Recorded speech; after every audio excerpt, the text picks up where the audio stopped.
So tumutunog siya. So ibig sabihin positive siya guys na mayroong laman ang loob yung bato na yan. Ayan. So jackpot tayo nito. Ito yung tinatawag na giveaway. So yan guys, oh. Yan ang hole niya, palatandaan kung saan mayroong pinasok sa loob.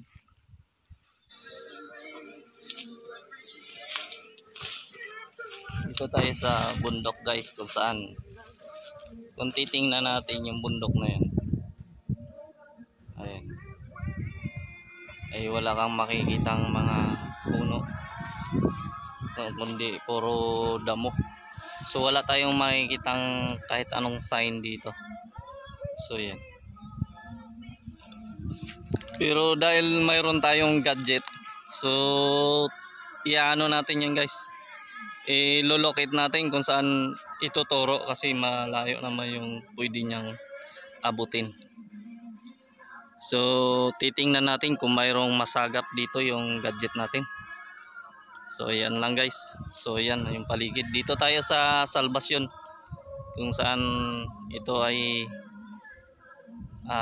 dito tayo sa bahay ng kaibigan ko. Yan. So yan yung pinakakubo niya guys. Subukan natin dahil mayroon tayong dalang gadget.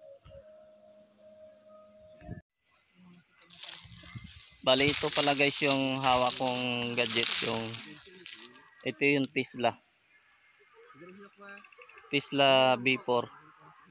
So in-order natin to kay KTH Jongpin. Ito yung ano niya guys. Ayan. So pag ino natin to, ito yung natin. Ayan. So hindi makikita.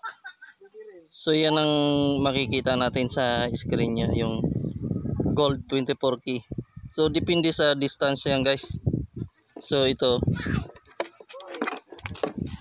pipilitin natin to, yan. So makikita natin yung umabot siya ng 1,000 yung pinaka maximum range niya. Sobra 1,000 pinakasagad niya guys. So yan, hanggang halimbawa 1 meter, 2 meters, yan. Nagmula tayo sa 0, 0. So yan, ma-adjust natin yung layo. So ito, so pag nakaganyan na siya guys, naka 24 carats na siya. So iyo natin tong ito, yung i-okay natin tong sit, okay. So yan. So pag umilaw tong green guys, yun ay. So ibig sabihin pwede na tayong mag-detect. So haliwa katulad niyan guys, oh. O ito. So ituturo niya guys, 'di ba? Puro damuhan 'yan. So tingnan niyo. So pag lumakad kayo, so pipihit 'yan yung gadget. So yan guys. Ibig sabihin may nalolokit siya. So yan. So doon pupihit siya doon sa area na yun guys. So yan. So dito naman tayo sa kabila, diba?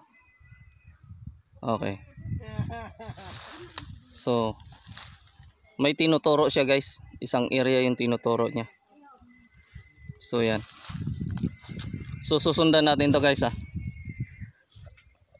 susundan natin. Kasi wala tayong nakikitang ano dyan, yung may mga marker, puno ng kahoy, dahil ito ay malinis na to guys. So eto guys, susundan na lang natin yung tinuturo ng gadget. Ayan. Pag naglalakad guys, pwede mong sundan siya kung saan siya naka-direction. So yan. So kapag dito tayo, sa kabila, pipihit siya guys, babalik siya doon sa kanyang dinidetect. So ngayon yan, tuloy-tuloy tayo. So yan. Kusa siyang iikot guys pag nandyan na siya sa area. So yan, lakas ng ikot niya. So dito, magtataka ka, isa siyang creek na maliit. So mayroon tubig siya. Yan. At dito sa inikutan niya guys, sa baba, mayroon siyang dalawang bato. Ay yung bato niya. Nakikita nyo ngayon guys. Yan yung dalawang bato. Ito ang napagtakaan ko. May kakaibang bato to guys. So dito siya umiikot yung bato na yan. Ayan. Umiikot guys yung Tesla. Mabilis ang ikot sa bato na to. So nagtataka ako bakit iniikutan niya yung bato na to. So tingnan natin. So para siyang hindi mo malaman, matigas na bato to guys ha. Ito yung natural na bato, yung makikita natin kalimitan dyan sa bundok. Yung pinaka bato na parang mangganis siya. So ito bubuksan natin guys ha. Oh, ito guys, ito yung ano, may butas siya sa ilalim pala. So ito yan guys, may hole. Ayan. So ibig sabihin positive yung bato na to. Hindi ko lang maano siya guys kung nandito sa bato o dito sa under niya. Pero ito yung pagtakaan ko guys. Bakit? Ibang klase siya. Kala mo parang tinunaw siya na bato. Yan guys oh. Tinunaw. Tapos ito, mayroon siyang hole. So ito yung kakaibang bato na to guys. So tinuro siya ng Tesla. Wala tayong ibang marker dito kundi ito lang. So makikita nyo yan yung pinaka tubig na creek na maliit. Dahil puro ito damuhan. So yan. So malalaman natin to guys, mayroon akong ground detector doon. So dadalhin natin tong bato na to. So jackpot tayo guys kung ito ay may laman. Ito pala yung Lupine 66 na nabili ko sa Bourbon. Ayan guys.